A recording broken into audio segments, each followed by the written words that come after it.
بتاؤ زینب کی دعا قبول ہوئی ہے؟ خدا تیرے بیٹوں کو قیامت تک عزت بخشے۔ چل دی عبداللہ کا زینب ٹھہرو، یہ جعفر طیار کا گھر ہے، یہ عبداللہ کا گھر ہے، تم سفر میں جا رہی ہو، جو چیز چاہو گھر سے لے جاؤ ساتھ۔ کیا لیا ساتھ؟ گجرے میں گئی، صندوق کھولا، ایک چادر لی، لے ابن ام عبداللہ تیرے بھرے گھر سے یہ اماں کی چادر ساتھ دے،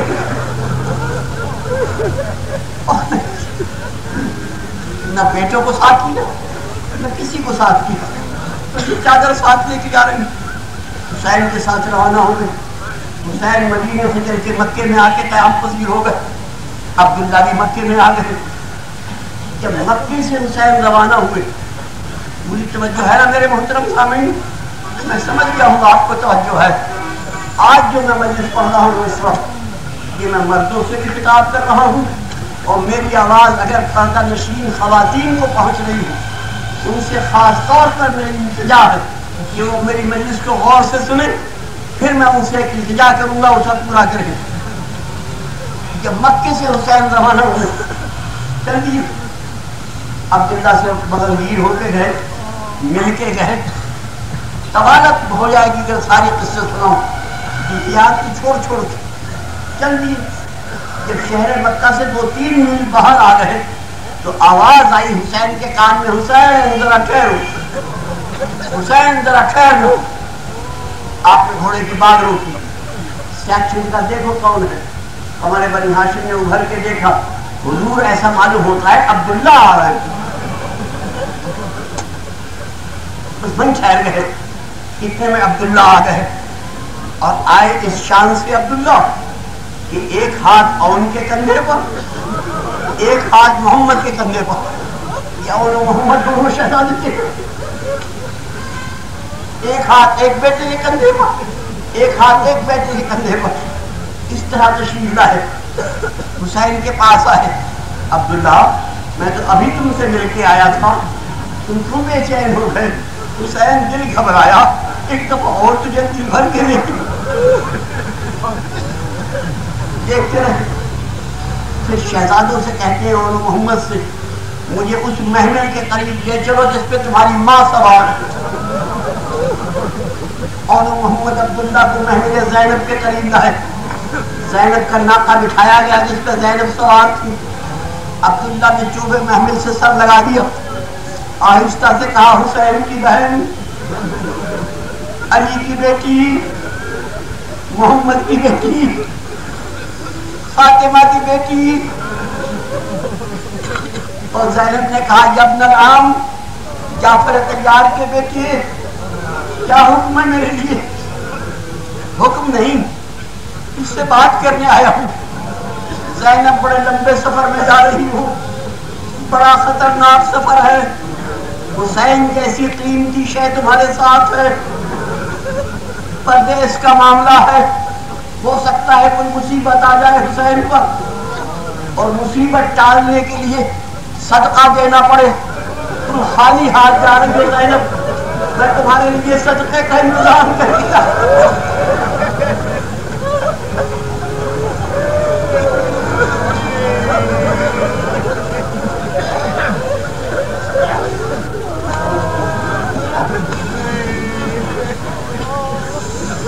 زینب خالی ہاتھ میں صدقہ لے کر آیا ہوں۔ زینب نے ہاتھ بڑھایا، اون کا ہاتھ زینب کے ہاتھ میں دیا، جو زینب یہ بڑا بیٹا اون ہے، اسے اپنی طرف سے صدقہ کرنا۔ دوسرا ہاتھ بڑھایا، جو زینب یہ محمد ہے، اسے میری طرف سے صدقہ کرنا، انہیں دونوں کو حسین پہ صدقہ کر دینا، اور وہ زینب میں جا رہا ہوں، خدا حافظ۔ اب اون محمد ساتھ ہو گئے۔ اس دن سے لے کے کربلا کی 10ویں تک زینب نے اون محمد کہہ کے نہیں پکارا، جب پکارا یہی کہہ کے میرے حسین کے صدقے کو بلاؤ، میرے اکبر و اصغر کے صدقے کو بلاؤ۔ بچوں کو صدقہ ہی سمجھتے ہیں۔ بھائیوں میں بھی تھک گیا، تم بھی تھک گئے، میں مختصر کرتا ہوں بات کو، بالکل مختصر۔ 10ویں ہوئی، لاشیں آ رہی ہیں شہدا، تو شہدا کی لاشیں آ رہی ہیں. آخر زینب نے اولو محمد کو بلایا، بچوں تمہارے بچپن سے مجھے بڑا فکر ہے، تم بچے ہو، تم نے میدان جنگ نہیں دیکھے، کہیں ایسا نہ ہو ڈر جاؤ. دیکھو تم ایک حیدر کے نواسے ہو، تم جعفر کے پوتے ہو، تمہاری ماں جب سرخرو ہوگی جب تمہاری لاشیں ہیں. شاباش بچوں جاؤ میدان میں. بڑا مختلف کیا میں نے. اولو محمد میدان میں، زینب کھڑی ہیں دروازے پر، بچے میدان میں. تھوڑی دیر میں شہزادے گھوڑوں سے گرے، گھوڑوں سے گر کے آواز دی، حسین ہم گر گئے. اور حسین لاشیں اٹھانے کے لیے چلے. زینب آواز دے کے کہتی کیا حسین مت جاؤ، حسین میں نے صدقہ کر دیا کہ مت جاؤ.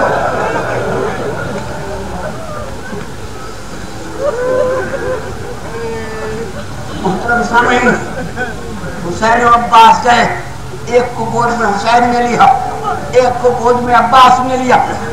خیمے میں لے کے آئے، خیمے کے صحن میں لاشیں لٹائی. ابھی دونوں میں دم باقی تھا. زینب سجدے میں پڑی تھی، بیویاں رو رہی تھی. امام نے فرمایا ذرا زینب کو بلاؤ. آئی زینب بچوں کا آخری وقت ہے، مل لے. آخر ماں کا دل تھا، قریب آئی اور ان کی روح قبض کر جسم سے جا چکی تھی. چھوٹے محمد میں ابھی دم تھا، چھوٹے کے گود میں لے لیا زینب نے. یہ میرا آخری فکر ہے تمہارا محمد، میں زینب ہوں.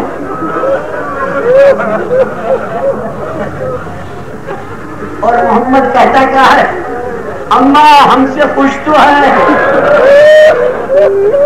اماں تو ہم سے راضی ہے، اماں ہم نے تیرے دودھ کی لاج رکھی،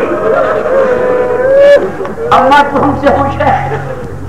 اور زینب کیا کہتی ہے، محمد بیٹا مجھے معاف کرنا، مجھے پتا نہیں تھا تم اتنی عزت کے مالک. حسین لاشیں لے جاؤ. بیویوں خبردار کوئی نہ رونا، جب تک میرا حسین زندہ ہے کوئی نہ روئے. اور لاشیں کر کے شہیدہ میں چلی گئی اور میری مجلس ختم ہو گئی. اب میں پردہ نشین خواتین سے کہتا ہوں، پردے میں بیٹھنے والی ہو، اگر تم تک میری آواز پہنچتی ہے، تم میں سادانیاں بھی ہیں، غیر سادات بھی ہیں. ایک کام کرنا، کل کو صبح کو کسی بھی مکان میں جہاں مناسب سمجھو، کسی مکان میں زمین پہ بیٹھ جانا، کوئی پڑھنے والا نہ ہو، سر کے بال کھول دینا اور سب مل کے کہنا زینب تیرے بچوں کا.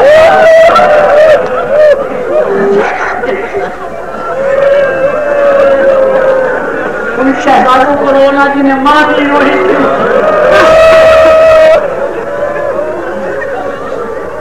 ان بچوں کا